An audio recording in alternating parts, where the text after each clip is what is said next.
Hi guys, so today I'll explain you how to make compost using earthworms. So basically earthworms can be used domestically for the same, and in my household we make compost from last 2-3 years and we use kitchen waste for it. So the first requirement is a bucket 15 to 20 liters size, and the first step is to make holes in it at the bottom.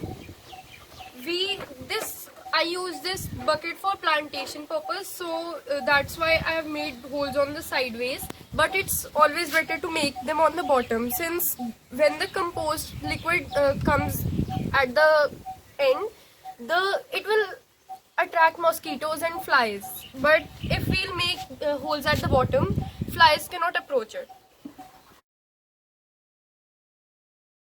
So first I'll explain you how to prepare the bedding for the earthworms. So we'll take some small branches and twigs and spread it at the bottom of the bucket. The reason of doing this is so that the other waste do not create slug at the bottom, and these twigs let the water and the extra liquid pass through it, since earthworms cannot survive in lots of water.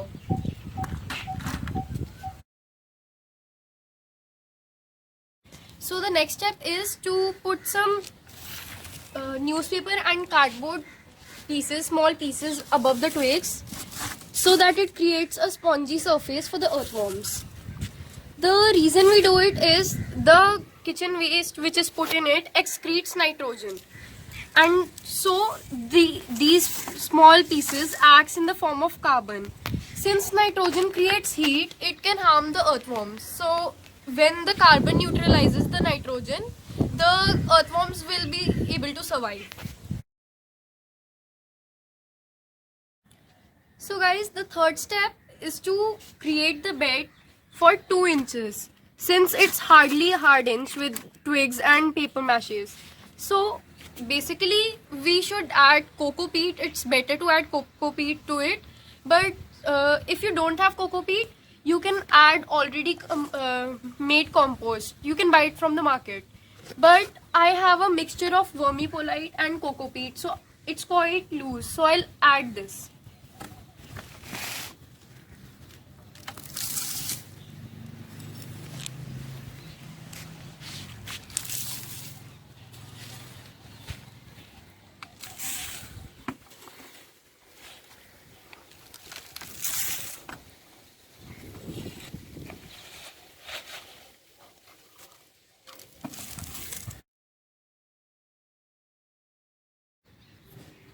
Now the bedding is complete almost, and it's almost 2 inches.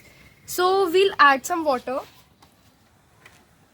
Don't worry if you add excess water, because the holes that we created will take out the excess water from it. We just have to make it totally moist.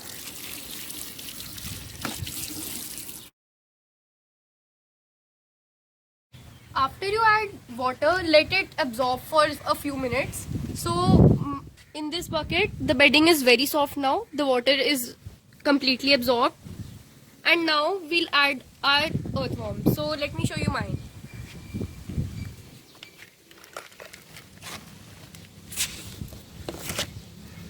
Do you see these red colored earthworms? There are loads of them in here.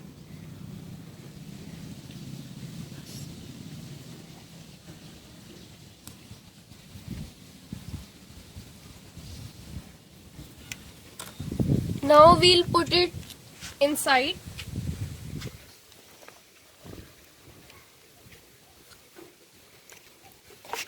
And spread them.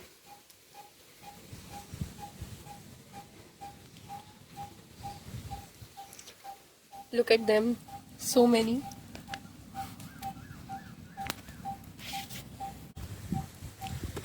Now after a few minutes or maybe an hour, the earthworms will adjust themselves in the soil, in the compost that we are making, and we'll not find them on the surface anymore.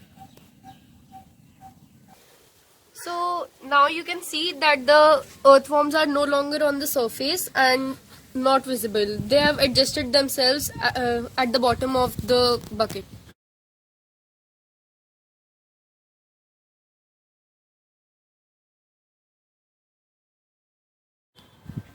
Now we have to add some kitchen waste to it. So I'll add some kitchen waste now.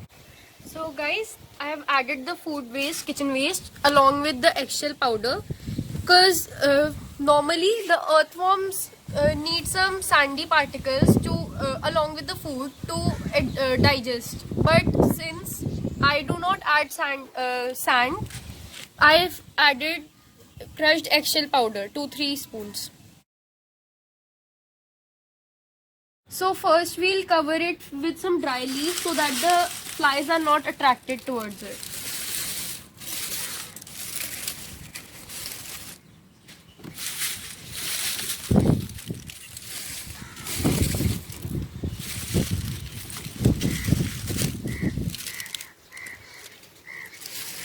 After adding a dry leaf, the dry leaves, cover the bin with a cloth.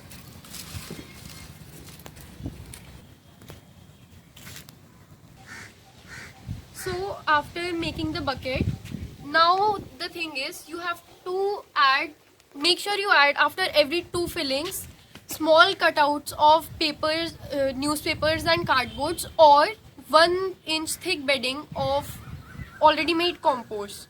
Since, as I told you, the vegetable waste and kitchen waste releases nitrogen, so we need to keep adding carbon in order to neutralize it.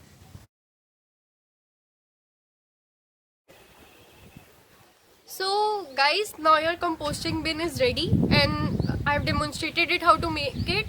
So as I've made several buckets like this and they are in the process of composting, so now I'll show you the clips of other buckets.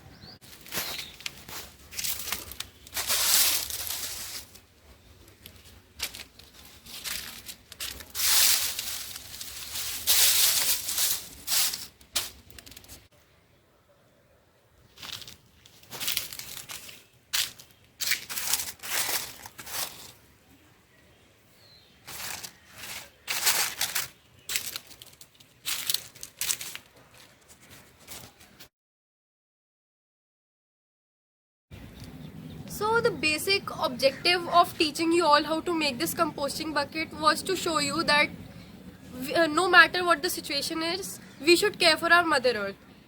See, if I do composting, earthworms composting, because if we'll give our kitchen waste to the municipal waste truck, they just place it somewhere on the ground and keep covering it.